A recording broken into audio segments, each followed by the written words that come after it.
संगे में लेके आवे ग्रीटिंग कार्ड रे तोरा से करब जानो मीठू मीठू बात रे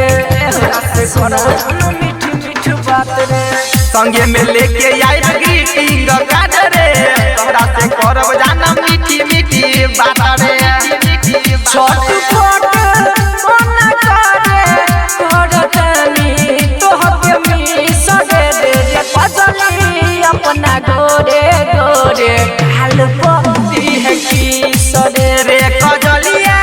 अपना गोरे गोरे गाल पति है की सरे गाल पति है की सरे। म्यूजिक बाय डीजे उमेश शुक्रिया बाजार। ओही के ओही हो तू सूट हो लाले मनावल जाई संगे नया साले करे जा सुना नया साले ओही के ओही हो तू सूट हो लाले मनावल जाई संगे नया साले गायक सुनो राहु के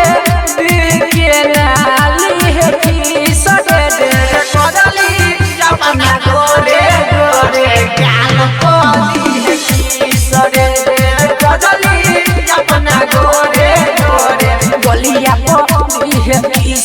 रे रे रे।